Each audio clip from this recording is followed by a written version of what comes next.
Novel Dua Bunga Setangkai karya Cawica, episode 42.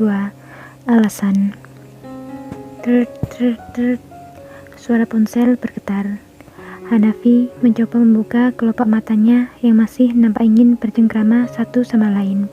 Sulit karena kantuk yang masih teramat sangat. Dengan mata yang masih tertutup, Hanafi mencari sumber suara itu. Ponsel yang selalu ia mode getar saat malam hari, karena ia tak ingin ada yang mengganggunya saat beristirahat. Ia pun mendapati ponsel yang masih bergetar itu. Matanya sedikit terbuka melihat layar ponselnya.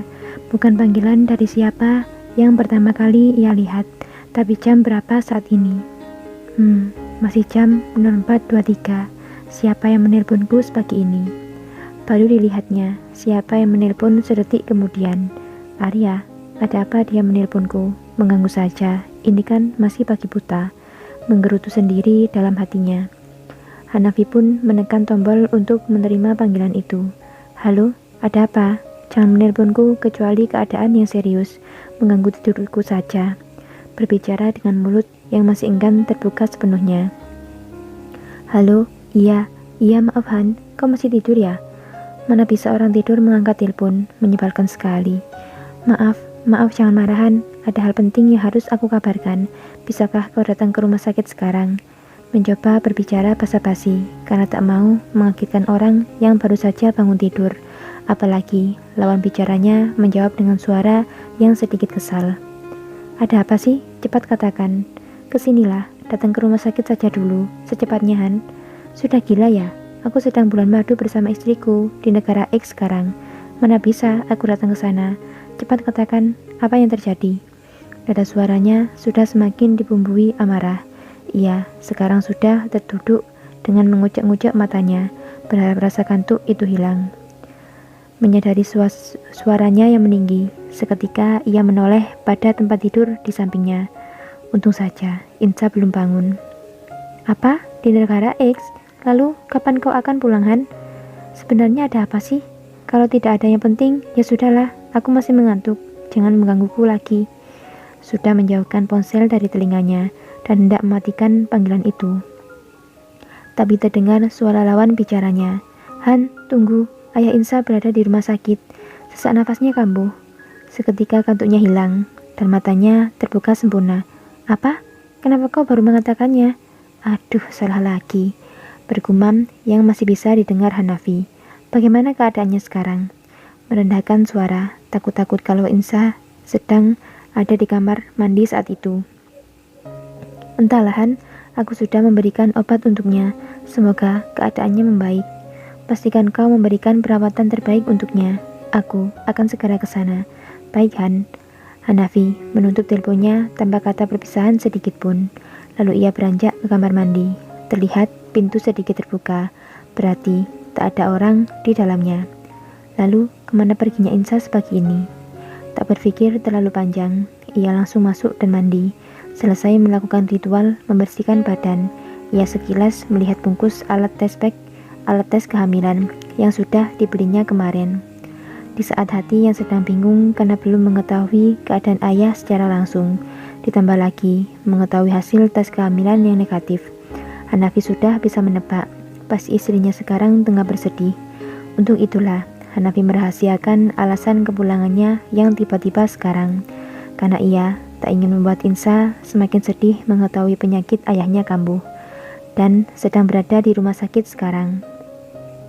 Hanafi mengingat kembali kejadian tadi pagi yang membangunkannya. Lamunannya pun buyar saat seorang pramugari memberikan beberapa makanan ringan untuk menemani perjalanannya. Ada juga kek coklat lumer kesukaan Insa. Setelah menaruh beberapa makanan itu di meja pramugari, itu segera beranjak pergi. Kemana Insa? Kenapa dia lama sekali? Hanafi sudah berdiri hendak menyusul Insa ke kamar mandi, tapi Insa sudah berada di hadapannya dengan terisak dan warna mata yang sudah memerah. Insa, kenapa kau menangis lagi? Kan sudah kubilang, aku tak mempermasalahkan soal. Belum selesai Hanafi dengan kalimatnya, Insa sudah memotong kata-katanya. Kenapa Mas tak mengatakannya padaku? Mengatakan apa sayang? Masih bingung dengan pertanyaan Insa. dan berusaha meraihnya untuk menenangkannya. Kalau ayah, air matanya semakin mengalir, membuatnya tak bisa meneruskan kata-katanya. Astaga, siapa yang mengatakannya pada Insa? Bukankah tak ada yang tahu alasan kepulanganku ini, kecuali Arya dan Salma? Ya, Kak Salma pasti yang memberitahunya. Bodohnya aku, kenapa aku sampai tak kepikiran ke situ dan membiarkan Kak Salma mengatakan pada Insa. Sudah frustasi sendiri mengutuki kebodohannya dan sedikit kesal karena hal yang ditutupi terbongkar sebelum Hanafi sendiri yang memberitahunya. Hanafi memeluk Insa dan mendudukkannya di bangku yang ditempati Insa tadi. Maafkan aku sayang, aku tak ingin kau bersedih, makanya aku tak mengatakannya padamu. Ayah sudah membaik, barusan Arya memberi kabar kepadaku. Benarkah? Jawab Insa seketika sambil masih terisak. Iya sayang, jangan menangis lagi ya, aku tak bisa melihatmu sedih seperti ini. Hanafi mencoba menghapus air mata Insa yang terus mengalir lagi dan lagi. Perjalanan pun dilalui dengan kegelisahan Insa yang tergambar jelas di raut wajahnya. Hingga akhirnya mereka pun tiba di bandara. Mobil pun melaju dengan kencang, menyibak jalanan yang masih cukup ramai orang, memacu kendaraan mereka untuk sampai tepat waktu di tempat kerja masing-masing. Juga para pelajar dan mahasiswa yang tak ingin dihukum karena keterlambatannya. Sampailah mereka berdua di rumah sakit terbesar di kotanya, rumah sakit milik sang Tuan Muda Wijaya Group. Mobil terparkir di tempat khusus yang sudah disiapkan untuk mobil Hanafi. Dokter Arya sudah berdiri di pintu masuk lobi rumah sakit menunggu kedatangannya. Bagaimana keadaan Ayah Ar? Menggandeng tangan Insa sambil terus berjalan mengikuti langkah Arya di depannya. Tenanglah, Ayah sudah membaik. Dia sedang tidur sekarang. Aku sudah memberinya obat.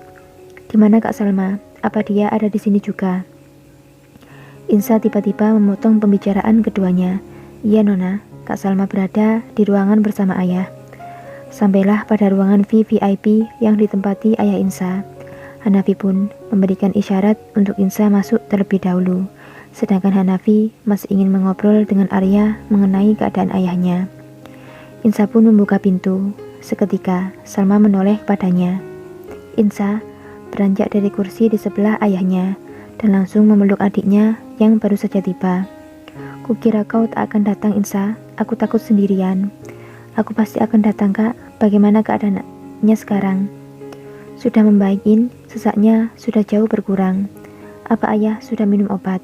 Sudah In, setelah minum obat, ayah terlihat lebih baik lalu tertidur.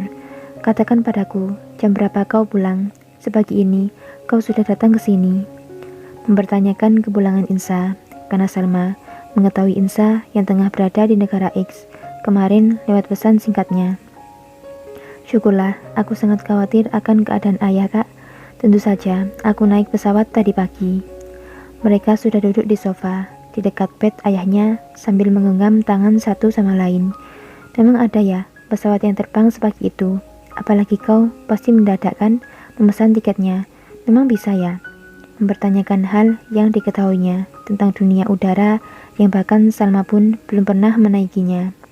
Aku tak perlu tiket Kak, jam berapapun itu, karena aku naik pesawat pribadi milik Mas Han. Pesawat pribadi? Menatap Insa dengan tatapan tidak percayanya. Sebenarnya, sebanyak apa harta Hanafi sampai-sampai dia memiliki pesawat pribadi? Bersambung.